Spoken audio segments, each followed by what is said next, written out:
अस्सलाम वालेकुम, मैं हमारी अली, आप देख रहे हैं मेरा चैनल। साद रिजवी के हवाले से कुछ खौफनाक खबरें इस वक्त सामने आ रही हैं। एक प्रोपेगेंडा बेनकाब हो रहा है और असल हक़ाइक़ जो है वो खुलकर हमें पता चल रहे हैं। एक प्रोपेगेंडा इस वक्त इनकी जानिब से चलाया जा रहा है जिसमें ये बताने की कोशिश करें कि साद रिजवी हमारे पास नहीं है। साद रिजवी अपने भाई समेत भागा हुआ है, भाग कर कहाँ गया और क्या सच में साद रिजवी को इन लोगों ने मार दिया, कत्ल कर दिया है, कहाँ पर है साद रिजवी, आज की वीडियो में सिर्फ बात करते हैं। दूसरी तरफ जी निज़ाम को मुकम्मल तौर पे शिकस्त का सामना करना पड़ा। सीएम केपीके के हवाले से पेशावर हाई कोर्ट ने अब से कुछ देर कबल एक इंतहाई बड़ा फैसला दिया।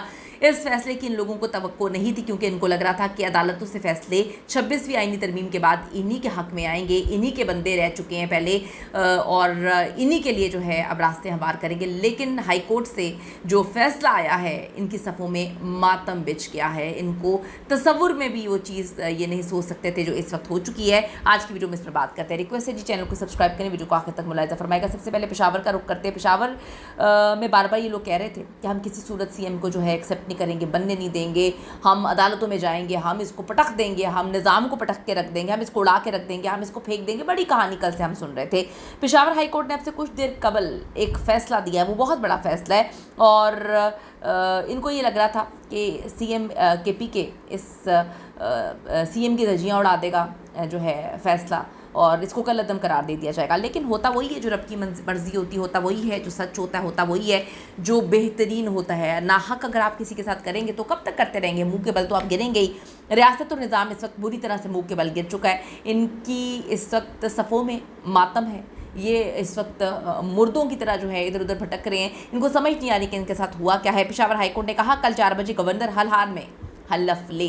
कल 4 बजे गवर्नर हर हाल में हलफ ले और नए सीएम के हल्फ में कोई ताख़ीर नहीं होनी चाहिए। असल बात ये कि गवर्नर केपीके जो हैं उनको ना सिर्फ वहाँ पर ज़लालत का सामना करना पड़ा जहाँ पर इनको लग रहा था कि जी पेशावर हाई कोर्ट में हम जो है फ़तह याब होंगे, हम जो सोचेंगे, हम जो करेंगे वो प्रोपेगेंडा जो है वो आराम से फिट हो जाएगा और हम जो है वो आखिर में फ़तह याब होकर वहाँ से निकलेंगे। वहाँ पे इनको हज़ीमत का सामना करना पड़ा, वहाँ पे इनको ज़लालत का सामना करना पड़ा। और दूसरी तरफ इस्लामाबाद में भी इनकी ज़लालत हुई जहाँ पर बिलावल भुट्टो सरदारी इनको कहते हैं कि आप अपने सूबे में जाएँ और आइनी ज़िम्मेदारियाँ पूरी करें, भाई आप यहाँ पर क्या कर रहे हैं। तो गवर्नर साहब ने 2 जगह अपनी ज़लालत करवा ली और ये बड़ी ज़बरदस्त खबर है जो आज फैसला आया है। तो अब इनकी जो है वो जो इनके पेटों में मरोड़े उठ रही हैं और जो ये इनका पेट ख़राब हुए हैं, इनके हाज़मे ख़राब हुए हैं, इनको समझ लेना चाहिए कि ऐसा नहीं है जैसा आप लोग सोचते हैं। दूसरी तरफ जी साद रिजवी के बारे से बात कर लेते हैं। साद रिजवी साहब की एक ऑडियो सामने आती है जिसमें बिल्कुल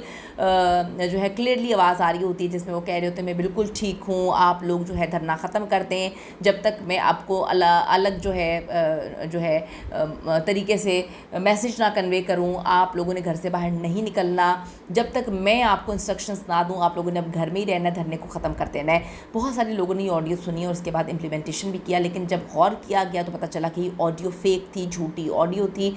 साद रिजवी की जानिब से ऐसा कुछ भी नहीं कहा गया था। फिर ये खबर चलती है, ये इस वक्त मेन स्ट्रीम मीडिया जिसने झूठ की जो है, मैं कहती हूँ कि झूठ के पलंदे हैं। इतनी गंदी रिपोर्टिंग किसी भी इवेंट पे या इतनी झूठ पे मबनी रिपोर्टिंग, हम इंडिया के मीडिया को गोदी मीडिया कहते थे, शायद वो भी इनसे बहुत ज़्यादा बेहतर हो। गोदी मीडिया ने गोदीपन की या गोद में बैठने की इंतहा कर दी है। ये खबर चलाई जाती है कि साद रिजवी और उनके भाई दोनों अपने साथियों समेत सरेंडर करें, हम आपको ढूंढ रहे हैं और ये पुलिस को मतलूब है। ये खबर जब मेन स्ट्रीम मीडिया पे अब से कुछ देर पहले चलती है तो लोग बड़े परेशान होते हैं कि आपको मतलूब कैसे हैं, आप ये प्रोपेगेंडा क्यों कर रहे हैं कि आपके पास से अदालों के पास जो है वो साद रिजवी उनके भाई नहीं है। साद रिजवी आखिरी बार जिस कंटेनर में देखे गए थे वहाँ पर जब गोलियाँ चली थी और ऐनी शाहिदी ने कहा था उनको गोलियाँ लगी हैं, वो ज़ख्मी हुए हैं, वो गिरे हैं, उस कंटेनर से तकरीबन 25-26 एहलकारों ने उनको घसीटा और घसीटते हुए उनको ले गए। उसके बाद से वो गायब हैं। फिर एक ख़बर आती है पुलिस की जानिब से कल कि उनको कोई गोलियां नहीं लगी। फिर ख़बर आती है आज ये हमारे पास नहीं है। तो ये बड़ी मिस्टीरियस किस्म की चीज़ें हैं जो गेम्स खेलने की कोशिश करें नेशनल टेलीविज़न को अपनी ईमा के मुताबिक अपने झूठ सच को दिखाने के लिए जो कहानियाँ सुना रहे हैं वो बड़ी अजीब सी है। आप बिल्कुल ट्रस्ट नहीं कर सकते इस वक्त मीडिया के ऊपर जो कहानियाँ सुना रहा है मीडिया। तो ये इस वक्त ये खबर चली है कि साद रिजवी अपने भाई समेत जो है वो सरेंडर करें, पुलिस को वो मतलूब है। अजीब सी खबर है कि लोग इस पर डेफिनेटली यकीन नहीं करें। लोगों को सबको पता है कि ऑलरेडी वो इदारों के पास ही हैं, पुलिस के पास है। लोग बोल रहे हैं कि शायद उनको कत्ल कर दिया गया है, शायद उनको मार दिया गया है, शायद वो ज़ख्मी थे, अब वो जान बढ़नी हो सके तो इसलिए ये गेम्स खेलने की कोशिश कर रहे हैं, उन्हें तो गोलियां मारी गई थी। लोगों के जवाबात आप नहीं दे पाएंगे और आप देना भी नहीं चाहते। तो जो सानिया डी चौक हुआ था, उसके बाद कश्मीर में जो सब कुछ हुआ और अब ये जो सब कुछ हुआ है, ये बड़ा मिस्टीरियस है, पाकिस्तान की साख को बुरी तरह से मुतासर कर रहा है। जब आप टेबल टॉक कर सकते हैं, ये पहला असूल है, जब आप एहतजाज करते हैं, धरने करते हैं, ठीक है हम इनको सपोर्ट नहीं करते, इनको भी आखिर में जाके जब वहाँ पे मामला सेटल डाउन हो गए थे तो इन्होंने एहतजाज की कॉल क्यों दी थी। लेकिन अगर एहतजाज को तरीके से हैंडल किया जाता, मुज़ाकरात बातचीत किए जाते तो मामला अलग होते। लेकिन जब गोली सामने से स्टेट चला देती है तो उस पर बड़ी मिस्टीरियस चीज़ें होती हैं। कीमती राय दीजिएगा इस हवाले से, आपको क्या लगता है साद रिजवी जिंदा हैं या उनको कत्ल कर दिया गया, मार दिया गया, ज़रूर बताइएगा। See you in the next video.